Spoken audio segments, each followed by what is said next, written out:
I can't tell you how frustrating it is for me when I'm at a grocery store and a kid goes, "Mommy, why does that girl have a dog with her in the store?" And the mom shushes her kid or like runs her kid away from me, instead of just being like, "Let me tell you about that guide dog. That girl has a disability," and opening that conversation. It's an important dialogue to have.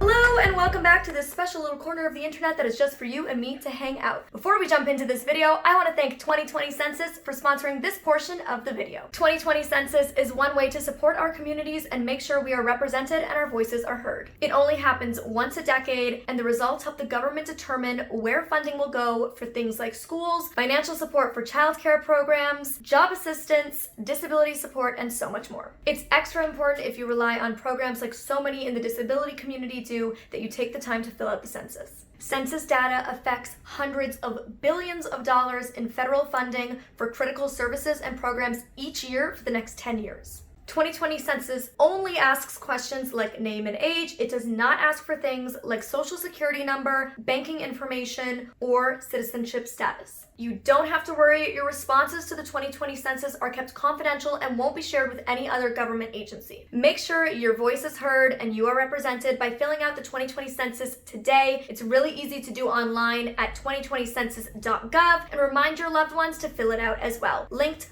below. Thank you to 2020 Census for sponsoring this portion of the video, and let's get into the rest of it. You see it in the title. Today I'm going to go over 5 ways to make the world more accessible. You guys know how passionate I am about accessibility, so in making this list, was trying to figure out how can I make this the most universal. I mean that in multiple ways. I mean universal for the disability community. I don't want to make this specific to my blind community, because accessibility really is about everybody in the disability community. And the second thing is making it universal in terms of everybody in the world being able to feel like these are tangible things and things that they can do. So speaking of, number 1 is definitely something everybody can do, and that is to talk about it. Super simple. Have the conversation. Education is the key, and I feel like it's the key that's been missing for a very long time, which is why I make my videos. That's why I get up on the internet, because when I went blind 12 years ago, nobody talked about it. There was no representation, nobody had conversations, everybody was scared of it. And I realized that a lot of my anger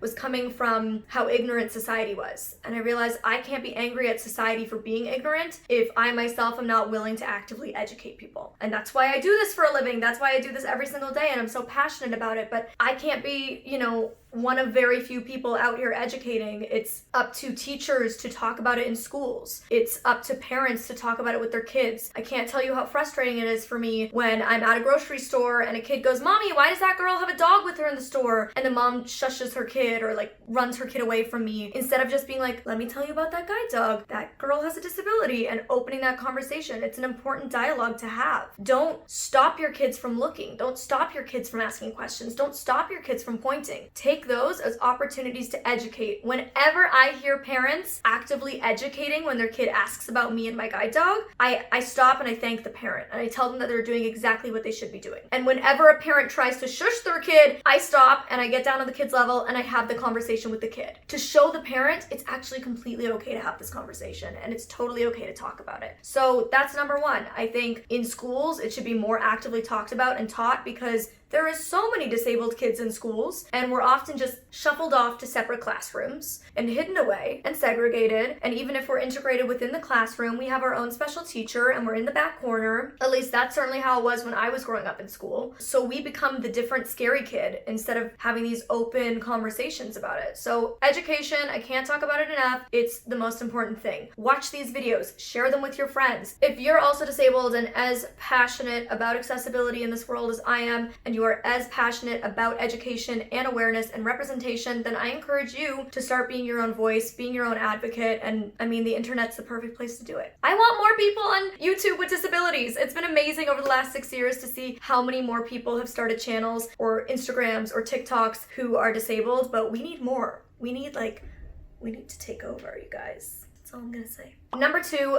buy from accessible companies. Buy from companies that care about accessibility in their design, in their products, because when we buy from companies that care about accessibility, we're encouraging other companies to become more accessible. It's almost as if like companies forget that there is like 1 billion disabled people in the world, and we are people who consume product. We are people who buy things, consume media. We are a market, and it's important to remember that. So buy from companies that care about accessibility. I'm actually going to link the Valuable 500 down below in the description box. It was started by a very good friend of mine, Caroline Casey, who's also blind and really cares about this stuff. So that's a really good resource to go to check companies who've signed on and made a commitment to accessibility. And they've made that commitment to accessibility on every level within their company in terms of marketing, hiring, and product production.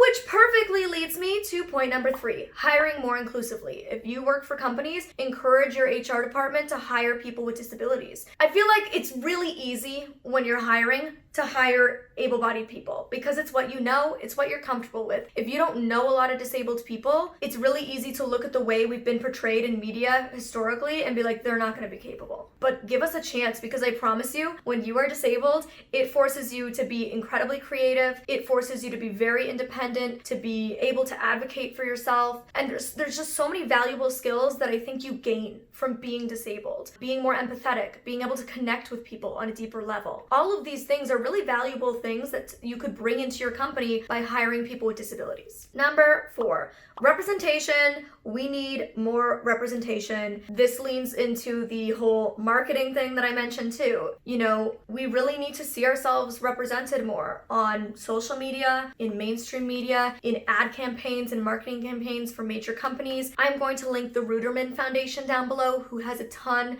of helpful, useful, interesting information about representation of disability in media. They've done a ton of studies on the harmful effects of not having representation. They have a lot of interesting information and statistics around the current state of representation in media. But ultimately, again, if we're not seeing positive, accurate portrayals of people with disabilities in our media consumption, people aren't going to be comfortable with it, people aren't going to think about us, and people aren't going to care to become more accessible. Number 5, you've heard me mention this so many times, but I've never done like a proper deep dive video into this. I promise you it is coming. My goal is to sit down with my disability mentor, Traci, and have the deep dive conversation about the social model of disability versus the medical model of disability with her, because she is the person who taught me about it. It is something that she lectures on all the time. So I really just want to have that conversation with her, which is why I keep putting it off, but she's in Toronto, I'm in LA. There's no travel right now. So it will be coming, I promise. But in my audiobook, it's not what it looks like. I do touch on this more than I ever have in any YouTube videos. So if you want to learn more, check that out. I'll also link some articles below. But essentially, the social model of disability is looking at the world around us as the problem versus the individual with the disability as the problem. The medical model of disability says that essentially it's the burden of the person with the disability to be better. And when you're like me, you live with an incurable disease, that isn't possible. And so you can live with a lot of guilt, a lot of shame, and it's really hard to move on in life and to be a confident, successful person when you live with those feelings of inadequacy. Versus the social model of disability says that society needs to step up and build a more accessible and inclusive environment around us so that everybody in this world can fit in and can be their most successful self. So that means, you know, if you look at things that exist right now, the curb cut phenomenon. The curb cut in the sidewalks were designed for people in wheelchairs. But now everybody riding a bike, pushing a baby stroller, pulling their suitcase, we all can't imagine living without the curb cut. Text messaging was designed for the deaf community as an alternative to phone calls. Now, in 2020, most of us text more than we have phone calls. So all of these things that were initially started for disabled people as accessible design are utilized daily by everybody, and we really can't imagine having a society where those things don't exist. And there are so many more examples that I'm saving for my social model of disability video. But what I can say is, you know, when the world switches their mindset from curing disability to curing the world and making it more accessible around us, making our environment more livable, livable for everybody. I think that is truly like number 1 and number 5. That's all you need. If you take 2 things away from this video, number 1 and number 5. And to fill out the 2020 census, linked below. All right, I hope you got through this video. My typical Molly just sits and rambles, all of her thoughts in her mind kind of style video. If you want more Molly content, then click right up here and watch this video, or up here for this one. Thank you so much for sticking with me for this, and I'll see you next time. Bye.